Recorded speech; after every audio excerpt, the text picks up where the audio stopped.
जी बिल्कुल, इस टाइम निश्तन में मौजूद है। यहाँ पर जीबी सिक्योरिटी सर्विसेज के कुछ मुलाजमीन मौजूद हैं, सिक्योरिटी गार्ड मौजूद है। यहाँ पर उन्होंने धरना दिया हुआ है एहतजाज की सूरत इख्तियार कर गया है ये धरना। जो लोग यहाँ पर खड़े हैं, क्या कंप्लेन है कि निश्तर के आगे, एमएस ऑफिस के आगे ये एहतजाज पजीर है।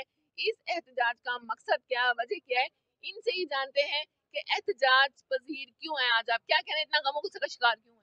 मैडम जी, हमें 6 माह से सैलरी नहीं मिली और हमारे सर पे बहुत कर्जे हैं। ये 1-2 माह की सैलरी देते हैं तो हमारा इनसे गुजारा नहीं होता। हमारे बिजली का मीटर कटा हुआ है, हमारे दुकानदार के पैसे चढ़े हुए हैं और हमारा फ्यूल डेली का जो डलता है, आधा लीटर डेली का डलता है आने में। और पेट्रोल पंप वाले के, एजेंसी वालों को इतने पैसे हुए खड़े हैं, हमें 1-2 तनख्वाहों से गुजारा नहीं होता हमारा। हमारा ये किसके अंडर है, कौन तनख्वाह देता है? डायरेक्टली तनख्वाहें आपको कौन दे रहा है? हमें देती है जीपी कंपनी। जीपी कंपनी निश्चित देता है जी कंपनी को, कंपनी देती है हमें। हम जब वहाँ कौन होता है? वहाँ मेजर इजाज साहब होते हैं। मेजर इजाज साहब। जी, मेजर इजाज साहब से आपने बात की? मेजर इजाज साहब से बात की है। मेजर इजाज साहब कहते हैं एमएस के पास जाएं। एमएस कहता है हमने कंपनी को दे दी है, हम आप कंपनी से लें।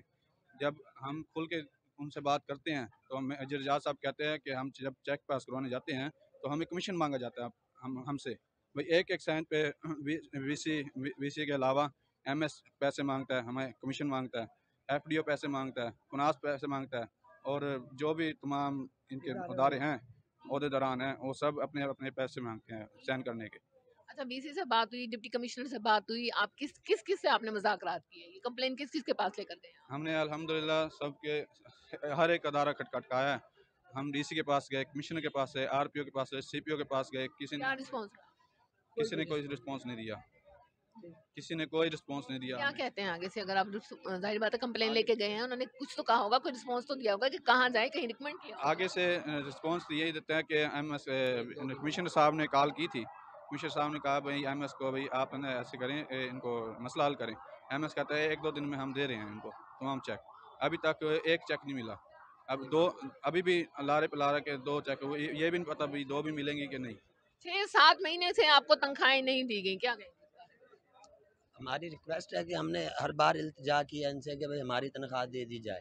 जब भी जाएं ये कह देते हैं 1 या 2 दिन में साइन हो जाएंगे, आपको चेक मिल जाएगा। चेक मिलेगा, वो 2-3 दिन में साइन पास होगा, उसके बाद आपको सैलरी दे दी जाएगी। कोई भी बात नहीं सुनता। वो 3 दिन के बाद रीन्यू बात हो जाती है, फिर 3 दिन नए हो जाते हैं। फिर इसी तरह मैडम 3 से यानी कंटिन्यूली आपको 6 से 7 माह की तनख्वाहें नहीं दी गई। जी, अब ये बोल रहे हैं कि कभी कभी बोल रहे हैं 3 महीने की देते हैं, कभी बोलते हैं 4 माह की देते हैं। कोई भी इशू नहीं बन रहा इस टाइम। ये कंपनी जा रही है और इन्होंने हमें कोई भी बाजू नहीं पकड़वाएगा। हम जलील हो जाएंगे, हम गरीब बंदे कहाँ जाएंगे। बिस्मिल्लाहिर्रहमानिर्रहीम। मलक नज़ीर अमान मेरा नाम है। मैं साबका निश्तर का मुलाजम हूँ। मैं कहता हूँ कि आजकल के दौर में एहतजाज करना भी जुर्म है। एहतजाज करना भी जुर्म है। जब फिरौन सुने नहीं तो फिरौनों के सामने कैसा एहतजाज होगा? मुसलमानों के सामने भी एहतजाज होता है। इसलिए मैं कहता हूँ कि जब ये लोग, खुदा की कसम मैंने रोजा रखा हुआ है, अगर ये लोग ध्यानीदार ना हो तो निश्चय में कीड़े पड़ जाए। मैं आपको सही बता रहा हूँ। मैं यहाँ 42 साल सर्विस करके गया हूँ। मैं 38 साल जनरल सेक्रेटरी रहा हूँ। यहाँ कीड़े पड़ जाए, यहाँ कोई सब ये दौलत से प्यार करते हैं। जो मरीज आता है उससे ली, जेब में डाली, खुदा हाफिज, इलाज हो गया। इसलिए मेरी बहन, ये गलत बात है। इनका फिल फोर जो मुतालबा है वो मानना चाहिए। इनको पैसे देने चाहिए। ये दिहाड़ीदार नहीं है, ये पाकिस्तानी है, मुसलमान है और मुसलमानियत रखते हैं। इसलिए इनका हक बनता है कि इनको पैसे दें। वरना ये जो फिरौन बैठे हैं, ये कौन है? ये कौन है? ये मुसलमान नहीं है। इसलिए मेहरबानी करके मैं शहबाज शरीफ को अपील करता हूँ। मैं मैडम मरियम नवाज इस्लामी मुल्क की, पाकिस्तान की वजीर आला को अपील करता हूँ, जिसने लोगों को गलत दबाया हुआ है। इसलिए मैं उनसे अपील करता हूँ कि आए इन मजदूरों का भी ख्याल करें।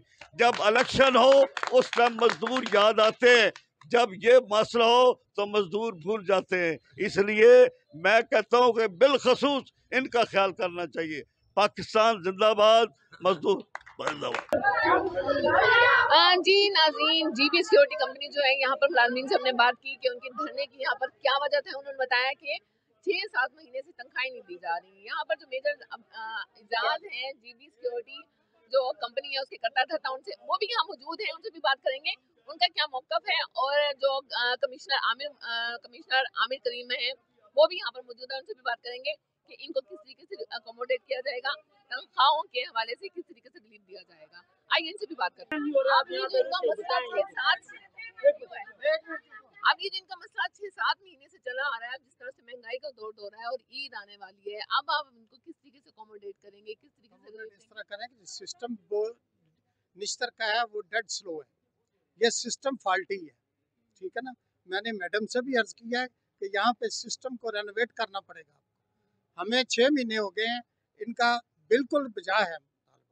अभी हमने एक चेक ले लिया है, वो हम जा रहे हैं एजी ऑफिस में जमा कराने, ठीक है।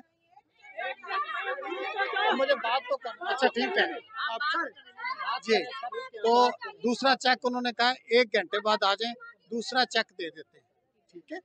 2 चेक हो जाएंगे। मैंने हेड ऑफिस बता दिया है कि आज स्टार्ट कर दें आप सैलरी, ठीक है। चेक की कॉपी मैंने उनको भिजवा दी है, ठीक है। चेक हमारे पास पड़ा, अभी हम जा रहे हैं। बाकी के 5 महीने का जो हिसाब किताब होगा जी वो ईद के बाद करेंगे, वो ईद के बाद करेंगे। कंपनी ने चले जाना है। मेजर साहब ने खुद हमें कहा कि हम जो है ना यकम तक आए यहाँ पे, यकम से बाद हमने चले जाना है। फिर आप ईद के बाद आप कैसे देंगे सर? जब आप ही चले जाओगे, आप जब यहाँ पे हो तब आप दे नहीं रहे, जब आप चले जाओगे फिर आप कैसे देंगे? ये उल्टा साहब है, जब हम चले जाएंगे जल्दी मिल जाएंगे। नहीं मिलेगी, अब नहीं जल्दी मिलेगी, बाद में कैसे मिलेगी? सर उसकी क्या श्योरिटी होगी? बाद में नहीं मिलती। सर उसकी क्या श्योरिटी होगी, क्या गारंटी होगी कि आप हैं या आप नहीं हैं? तो इनको अकोमोडेट किया जाएगा, वो तो देना किया जाएगा। तनख्वाह नहीं रुकती है, डिले होती है, तनख्वाह मिस नहीं होती है, तनख्वाह देनी पड़ेगी, जो भी मालिक देनी पड़ेगी। अभी तक तो हमें मिली नहीं, 6 माह से यहाँ पे ड्यूटी कर रहे हैं हम, अभी तक तो सर मिली नहीं। मेयर साहब आप हमारे साथ बैठे, आप हमारे साथ बैठे जब मिनिस्टर का नहीं आप हमारे साथ बैठे, आग लगाए उस चेक को, आप हमारे साथ बैठे, हम आपके साथ बैठते। मिनिस्टर चेक देगा फिर हम ड्यूटियां भेज जाएंगे, आप भी तब जाएंगे, वरना ना हम इसको एक चेक को नहीं जाएंगे, एक चेक पे हम नहीं जाएंगे, बिल्कुल नहीं जाएंगे। आप हमारे साथ बैठे यहाँ पे, जब सिस्टम चलो हुकूमत तक बात जाएगी, हमें क्यों नहीं देंगे? एक चेक पे तो सर हमारे कर्जे भी नहीं उतरते, हमारे कर्जे बहुत चढ़े हुए हैं, बिजली का मीटर कटा हुआ है मैडम जी हमारा। 1 मिनट सर, 1 मिनट थोड़ी सी कमेंटमेंट का करना पे आप तक कर दे।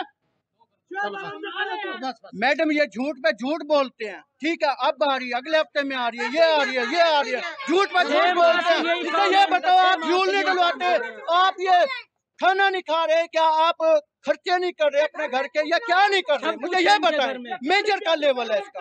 खुदकुशी करने में मजबूर हुए पड़े हैं। ऐसे नहीं बात करते, नहीं सर, ऐसे नहीं बात गाड़ी पे आ रही है तो आपका पेट्रोल कहाँ से? हम पैदल आते हैं, पैदल आते हैं, 5 बजे आते हैं, पूछा 6 बजे यहाँ हमारी नहीं, इस तरह नहीं। आप हमारे साथ बैठे मेजर साहब, आप मेजर साहब हमारे साथ बैठे यहाँ पे, जब मिनिस्टर चेक देगा तो फिर आप बैठ जाऊँ, तनख्वाहें आपको नहीं मिलेंगी, नहीं मिले, आग लगाए। जब हम पहले मर रहे बैठे, जो आप रुके नहीं यहाँ पे रुके, हाँ आप हमारे साथ रुके, आपको पता लगे नहीं मेजर साहब नहीं, ऐसे नहीं जाएंगे।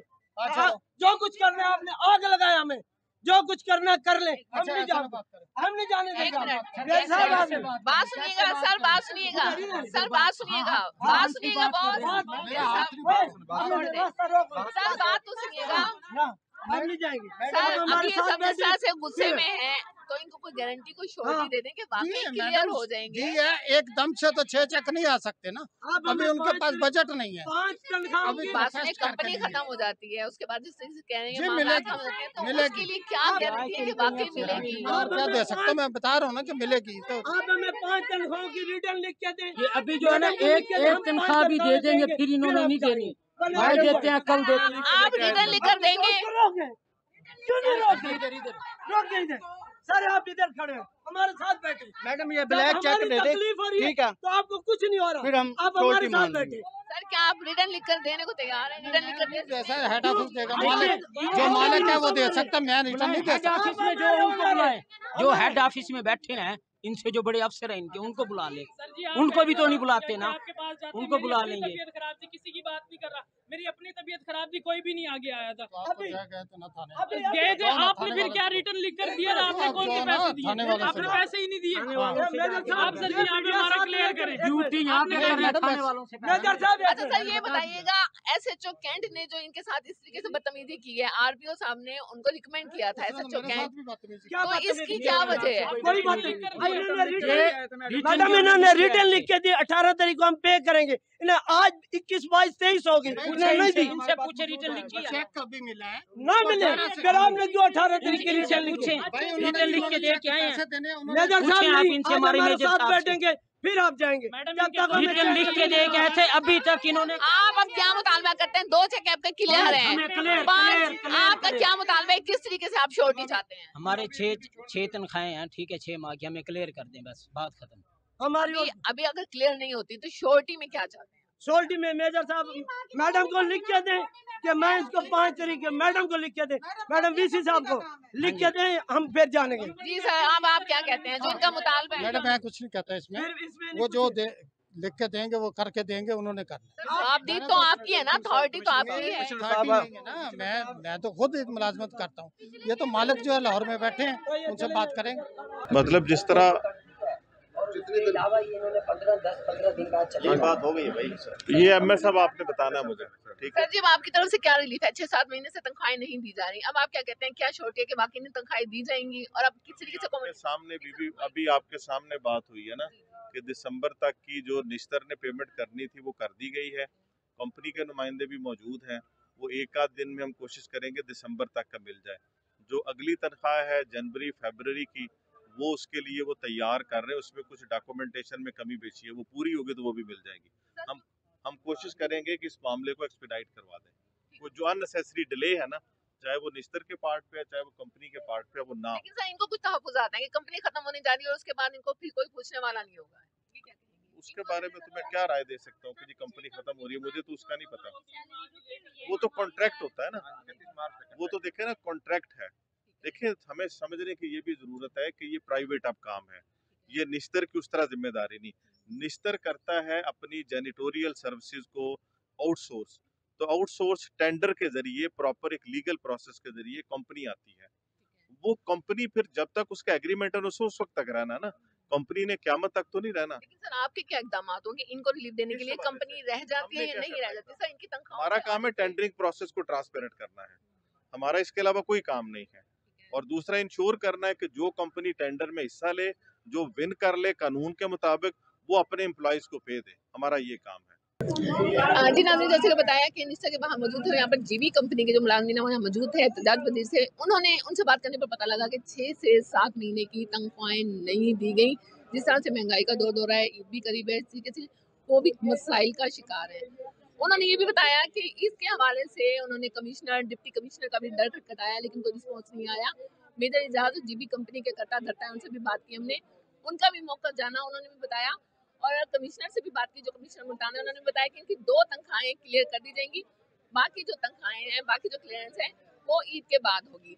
अब देखते हैं कि ईद के बाद इनको रिलीफ मिलता है या नहीं। जी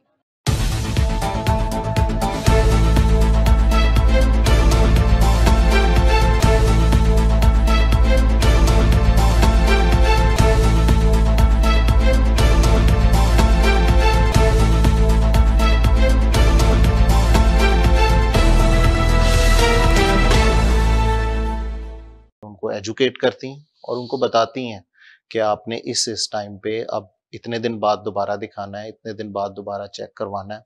और जहाँ जहाँ खुराक का मसला हो तो उससे पहले बेहतर तो ये है कि हमल से कुछ अर्सा पहले ही कहीं से कंसल्ट कर लिया जाए, क्योंकि जिस तरह फॉलिक एसिड है उसकी अगर कमी होगी